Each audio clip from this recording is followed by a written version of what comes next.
Selamat pagi Pak Ferry dan Bu Fatimah. Pada hari ini kami dari kelompok 3 kelas K01 akan mempresentasikan hasil research based learning kami yang berjudul pengukuran diameter serat alami berdasarkan metode difraksi menggunakan laser.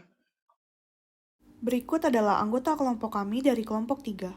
Tujuan dari pengerjaan research-based learning mengenai materi difraksi ini adalah menentukan diameter dari serat alami dengan menggunakan teknik pengukuran optik yaitu metode difraksi. Yang kedua adalah melakukan setup alat eksperimen fenomena difraksi, serta menganalisis diameter berbagai serat alami berdasarkan pola difraksi yang muncul pada layar. Lalu yang ketiga adalah menentukan jalan perhitungan diameter serat menggunakan metode difraksi. Saya Alinalia akan menjelaskan mengenai dasar teori. Difraksi merupakan peristiwa cahaya monokromatis yang terjadi ketika arah lambat gelombang cahaya mengalami pembelokan ketika melewati suatu celah sehingga terjadi pola gelap terang. Pada difraksi cahaya terdapat dua komponen penting, yaitu sumber cahaya dan kisi difraksi. Sebagai alternatif dari sumber cahaya monokromatik, akan digunakan sumber cahaya yang memiliki panjang gelombang sekitar 650 nanometer, yaitu laser yang berwarna merah. Kisi difraksi merupakan kumpulan celah sejajar yang akan menghasilkan interferensi berupa gelap terang. Isi yang kita gunakan adalah serat alami. Pola terang yang terbentuk akibat interferensi konstruktif dapat ditentukan dari persamaan D sin theta sama dengan M lambda, dengan D adalah diameter serat. Sedangkan untuk mencari nilai dari sin theta, nilai sudutnya sangat kecil sehingga dapat diaproksimasikan dengan tan theta sama dengan Y per L. Berikut ini adalah desain setup percobaan secara tampak samping dan tampak depan. Desain ini terdiri dari 3 bagian utama, yaitu stand laser, stand serat, dan stand layar. Ini adalah daftar alat dan bahan yang kami gunakan selama percobaan beserta fotonya. Total harganya mendekati Rp6.000. Berikut adalah prosedur pembuatan setup alat percobaan. Secara umum, kami menggunakan styrofoam dan kardus untuk menyangga laser, serat, dan layar. Prosedur pengambilan data. Pertama, cari ruang yang cukup luas dan gelap, kemudian susun stand laser, stand serat, dan stand layar secara berurutan. Setelah memasang serat pertama pada stand laser dan kertas meter blok pada stand layar, arahkan laser tepat mengenai serat dan pola difraksi akan terlihat. Kemudian, tandai pola difraksi menggunakan pensil.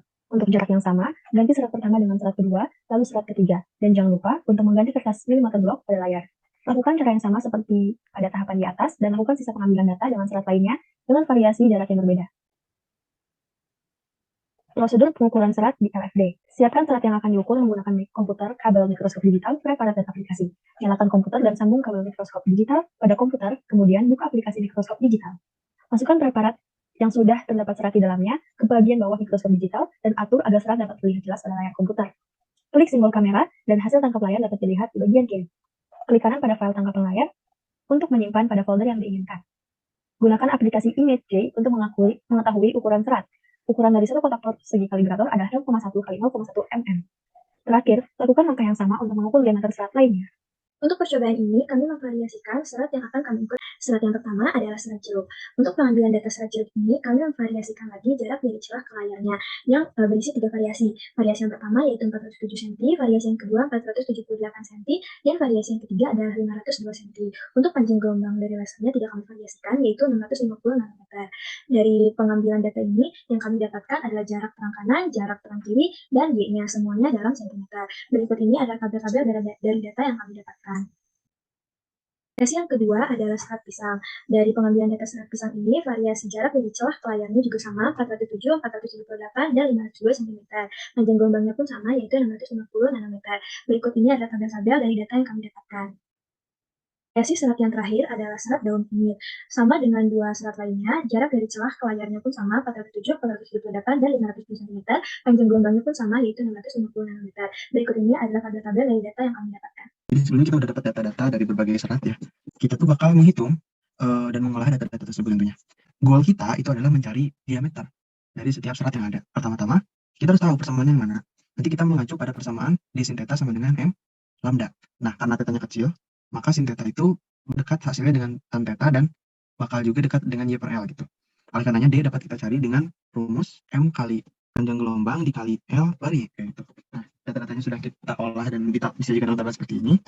Yang menjadi masalahnya selanjutnya adalah menentukan Y. Y-nya itu ternyata ada beberapa data yang kanan dan kirinya itu nggak sama. Contoh ambillah yang ini nih, ketika jarak 478 cm gitu layar dan seratnya. Di M kedua, kita dapat kalau terang kanan 1,4 dan terang kirinya 1,3 ternyata. Nah, penyelesaiannya adalah kita ambil nilai rata-ratanya. Lalu dari nilai rata ini yang kita gunakan untuk menghitung D seperti itu. Kita hitung seluruhnya, baik ketika jaraknya 407, 478, dan 220. Dari sini juga tidak sama, ada yang tidak sampai M5, ada yang hanya sampai M3. Ini adalah keterbatasan dari data yang kita peroleh kayak gitu.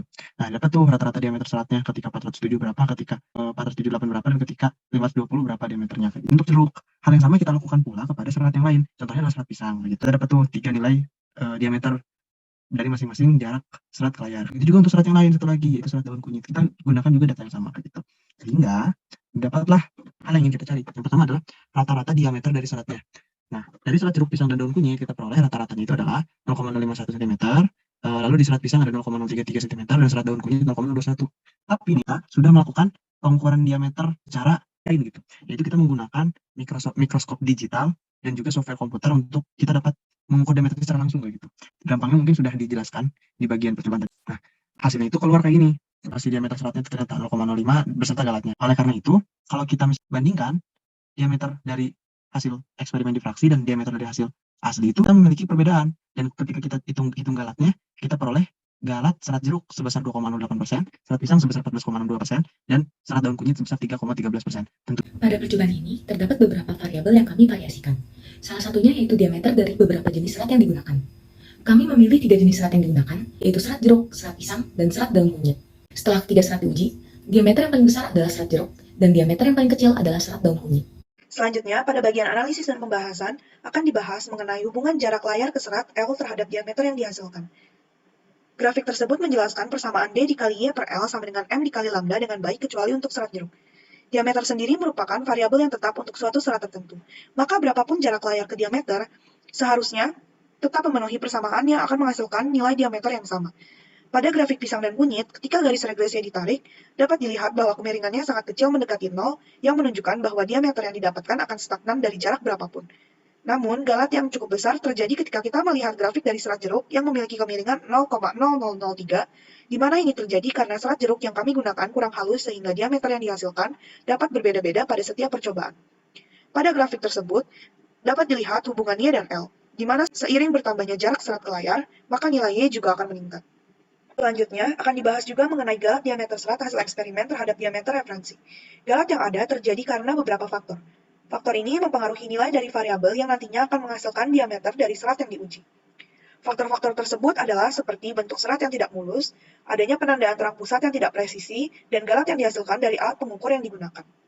Dari data hasil percobaan dan perhitungan, analisis yang sudah dilakukan dapat disimpulkan untuk serat jeruk didapatkan diameter sebesar 0,051040142 cm dengan galat sebesar 2,08% bila dibandingkan dengan diameter asli sebesar 0,5 plus minus 0,05 cm. Sedangkan untuk serat pisang sendiri didapatkan diameter sebesar 0,033239841 cm dengan galat sebesar 14,62% bila dibandingkan dengan diameter asli sebesar 0,29 plus minus 0,05 cm. Sedangkan untuk daun kunyit sendiri didapatkan diameter sebesar 0,0213111125 cm dengan galat sebesar 3,13% bila dibandingkan dengan diameter asli sebesar 0,22 plus minus 0,05 cm. Berikut adalah referensi yang kami gunakan dalam penyusunan laporan RBL ini. Selanjutnya, berikut adalah foto dari alat dan bahan yang kami gunakan untuk membuat setup alat pada percobaan kami. Lalu berikut adalah dokumentasi pada saat pengerjaan RBL di tanggal 2 April dan 14 April 2023. Lalu berikut adalah dokumentasi pada saat pengambilan data dan pengukuran serat. Selanjutnya, berikut adalah catatan kemajuan RBL kami. Pada tanggal 2 April 2023, kami memulai diskusi awal mengenai bagaimana kami akan melakukan percobaan ini. Lalu pada tanggal 14 April 2023, kami membuat setup alat dan melakukan pengambilan data, serta mengukur diameter serat yang sebenarnya pada laboratorium fisika dasar. Lalu pada tanggal 15 April sampai dengan 2 Mei, kami mengerjakan laporan dan PowerPoint presentasi, dan pada tanggal 2 Mei kami membuat video presentasi. Untuk pembagian tugas kami dapat dilihat pada slide berikut ini. Sekian presentasi dari kami. Kami ingin memohon maaf apabila masih ada kesalahan dalam pengerjaan RBL maupun dalam presentasi kami. Kami juga ingin berterima kasih atas kesempatan yang telah diberikan untuk kami dapat menyelesaikan RBL ini dengan baik.